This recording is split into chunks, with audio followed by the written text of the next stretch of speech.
करतोय का?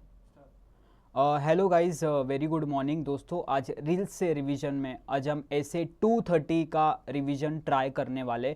ठीक है, मैं पहले ही बोल रहा हूँ, मैं आपको खाली क्रक्स दे सकता हूँ। आइडियली अपने जेन्युइनली स्टैंडर्ड्स पे अच्छा कमांड रखना चाहिए। तो दोस्तों, अगर मैं ऐसे 230 की बात करता हूँ तो सीए इंटर का सिलेबस एक्सटर्नल ऑडिट पे फोकस होता है, ये आपको पता होना चाहिए। तो आप जो भी एक्सटर्नल ऑडिट में फाइनेंशियल स्टेटमेंट का ऑडिट करते हो, उसके रिलेटेड जो भी डॉक्यूमेंटेशन है वो कैसे रखे, उसके क्या क्या नॉर्म्स है, ये ऐसे में डिस्कस करे गए। सबसे पहले देखो, ऐसे 230 deals with the auditor's responsibility to prepare an audit documentation for the audit of financial statement.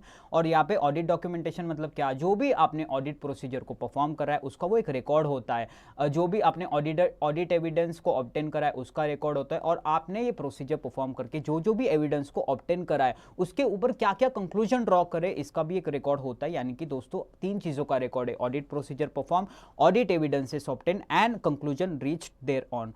दोस्तों, आप ऑडिट डॉक्यूमेंटेशन को वर्किंग पेपर्स भी बोल सकते हो या वर्क पेपर्स भी बोल सकते हो, इंटरचेंजेबली। आई थिंक आप दोनों टर्म्स भी यूज कर सकते हो। कभी कभी आईसीआई ट्रिक करने के लिए आपको पूछेगा right about work papers, audit documentation नहीं बोलेगा, वर्क पेपर बोलेगा, उधर ही विकेट उड़ जाएगी आपकी। दोस्तों, अभी आपका फॉर्म, कंटेंट एंड एक्सटेंट कैसे होना चाहिए, यानी कि जो जो भी आप ऑडिट डॉक्यूमेंटेशन को क्रिएट कर रहे हो उसका कैसा फॉर्म होना चाहिए, कैसा एक्सटेंट होना चाहिए। भाई, हम चार्टर्ड अकाउंटेंट है तो एक कुछ तो सिस्टम होना चाहिए ना कि आपका ऑडिट डॉक्यूमेंटेशन कैसे होना चाहिए। दोस्तों, क्या बोलता है वो देखो, auditor shall prepare audit documentation ऐसे कि एक्सपीरियंस्ड ऑडिटर जिसका इस ऑडिट से कुछ भी संबंध नहीं है ना, उसको भी समझ जाएगा। क्या क्या उसको समझना चाहिए कि ये ऑडिट प्रोसीजर जो आपने परफॉर्म किए उसका नेचर, टाइमिंग, एक्सटेंट क्या था। सेकंड, आपने जो ऑडिट प्रोसीजर को परफॉर्म कर रहा है इससे आपको क्या रिजल्ट्स मिला है, आपने क्या क्या एविडेंस को ऑब्टेन करा है।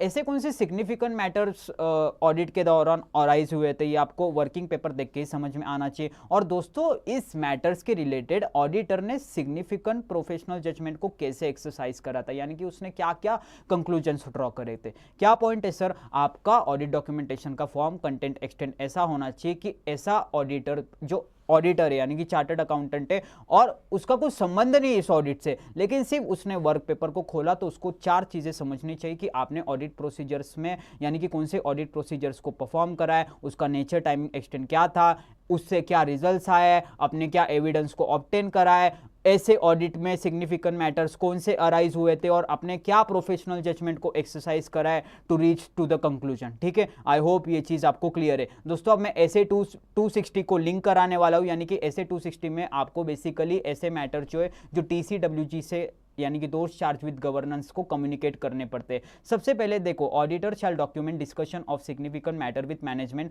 TCWG and other including the nature of the significant matter discuss and when and home. अरे मतलब बेसिकली तूने किसके साथ और कब वो सिग्निफिकेंट मैटर्स को डिस्कस करा है, ये आपका डॉक्यूमेंटेड होना चाहिए, वो वही बोल रहा है ना।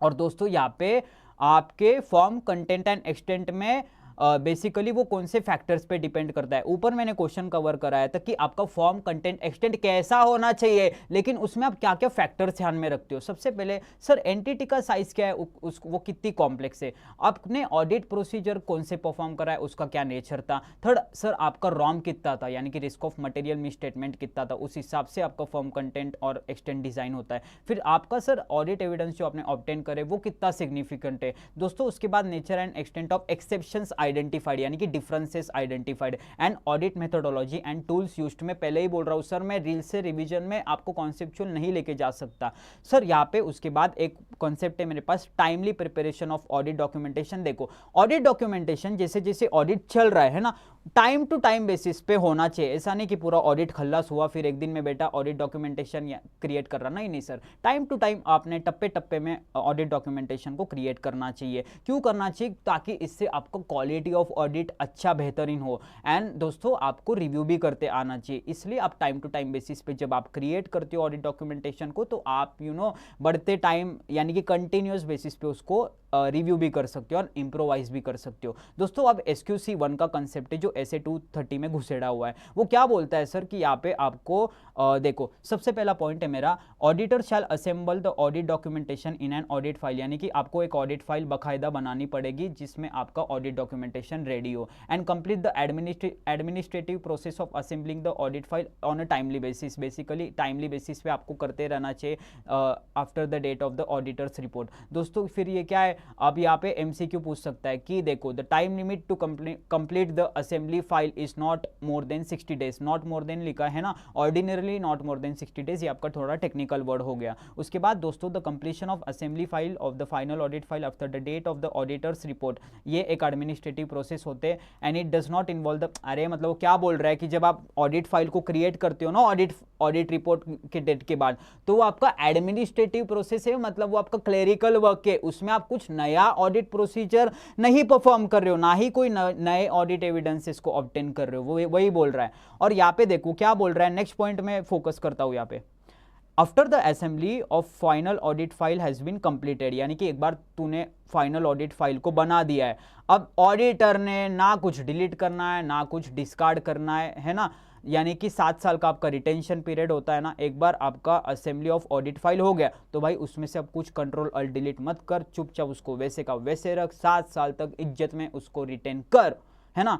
And the retention period of audit and audit engagement, अरे मतलब वो वही बोल रहा है, मैंने पॉइंट कवर कर दिया, 7 साल तक आपको रिटेन करना पड़ता है। दोस्तों ऐसे 230 में मैंने कोई कॉन्सेप्चुअल ड्राइव नहीं दिया है आपको, पूरा ऐसे भी नहीं कवर करा है। हाँ मेजॉरिटी में 2 चीज़ें मैंने कवर कराई है, वो एक स्पेसिफिक क्वेश्चन कवर करा है और एमसीक्यू कहाँ पे पूछ सकता है। आई होप यार, थोड़ा ऑडिट मेरे लिए अनकंफर्टेबल सब्जेक्ट है, आई होप आपको अच्छा लगा है। पॉज कर, कितना हुआ?